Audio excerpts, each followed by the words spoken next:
Nazism wasn't destroyed in 1945 when Britain and the Allies took over Germany and defeated Nazism.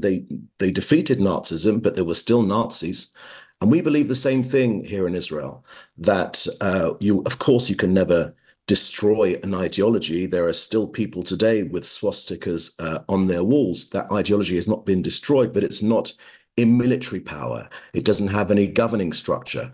And that's been our war goal since the very beginning. It's to return all of our hostages, to bring home these 115 people. We're desperate to get them home. It's an open wound in Israeli society. Every day I pass by and see their families and I see the pain in their eyes. It's, just last week, this ginger-haired boy, 5 years old. He celebrated his fifth birthday in the Hamas terror dungeons. It's outrageous. We need to get them home right now. It is. But we are, of course, dismantling Hamas, their governmental and military capabilities, and we're going to make sure that we don't return to this. Informed parties say informed parties say that you will never fully eliminate Hamas. And to your point about 1945, once the war was over, the Allies stopped shelling Dresden and Berlin and other cities, but the IDF continues to advance in Gaza. Because we've still got military objectives, and I'll tell you what they are.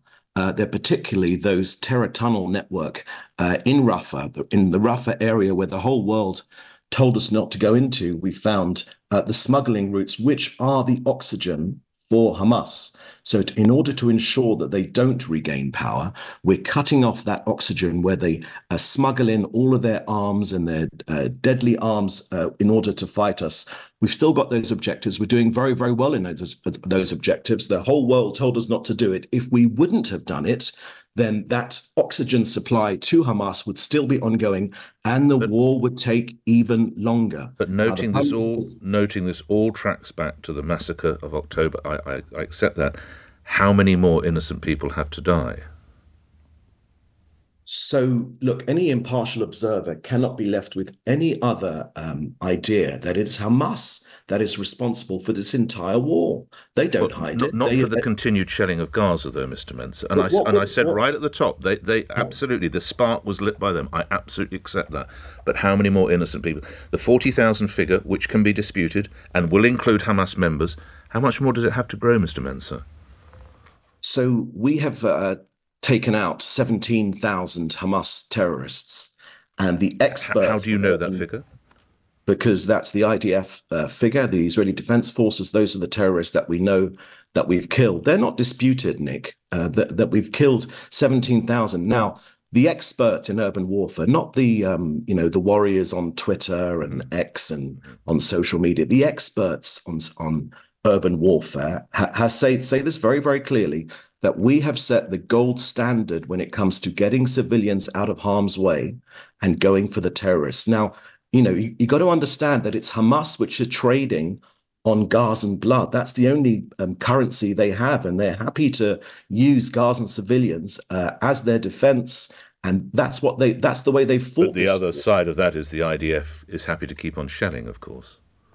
No, there's no such thing as the IDF is happy to keep on shelling. I've got family and friends and even children in the IDF, and there's nothing about happy to. I mean, that's an appalling thing to say. But we're fighting for the defense of our country, Nick. Mr. Mencer. Nick, this is very important, Nick. We're fighting for our survival here. This is not an academic debate on social media. We're fighting for our survival. And you're trying to get hostages back, some of whom you don't even know, let alone the medical condition, the emotional condition, and it is outrageous that they continue to keep the hostages. But surely when you see figures of 40,000, allowing for maybe 17,000 are terrorists or members of Hamas, that must cause pause for thought.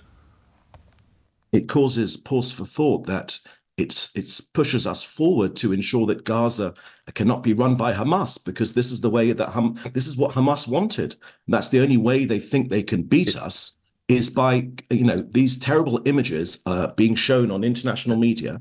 That's how they think they can beat us. They can garner international opprobrium against Israel, as they have successfully done. I admit that we haven't won the media battle. They've won the media battle, but it's been at the expense of their own people. They have traded in their own people's blood in the most appalling way, which means that we have to defeat Okay. Hamas, which we are doing, which we're close to doing, and bring back our hostages and ensure that Gazans have a better future for Okay. themselves and not to attack Israel. Mr. Go ahead. Mencer, you are there and I'm not. It is Yeah. reports of growing unrest on the streets of Tel Aviv, with protests reportedly saying any deal to stop the bloodshed. How do you respond to what I understand are these increasingly regular protests?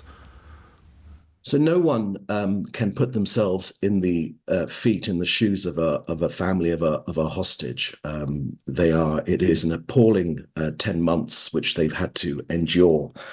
We've tried our hardest to bring everyone back. I mean, just to state the bleeding obvious, Nick, it's actually not Israel holding the hostages, it's No, no. Hamas. Yes. And it is Hamas that has refused time and time and time again. Even, Qatar and Egypt and the US will say this. It's Hamas that walk away from a deal, not Israel. We are there.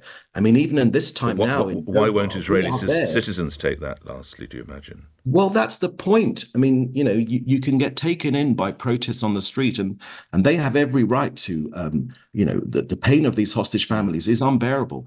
But the overwhelming majority of people here in Israel want us to get our hostages back. And it's not a deal at any price, because, what Hamas want is for us to release their murderous, convicted terrorists, people with blood on their hands, terrorists that have blown up buses and pizza parlors and they want those people out of prison. Now, Let me finish, if I'm Mr. Mencer, let me finish, I may, with a domestic question. Obviously, You've always got one eye on the United Kingdom. Has the approach from Britain changed in any way since the change in government in July? So I'll leave other people to answer that question, because we believe that the UK is an ally in this fight against terrorism. And I'll tell you why, Nick, and I know that you understand this because you visited here many times. Look, Iran, which is behind all of this, they're not just only after us here in Israel.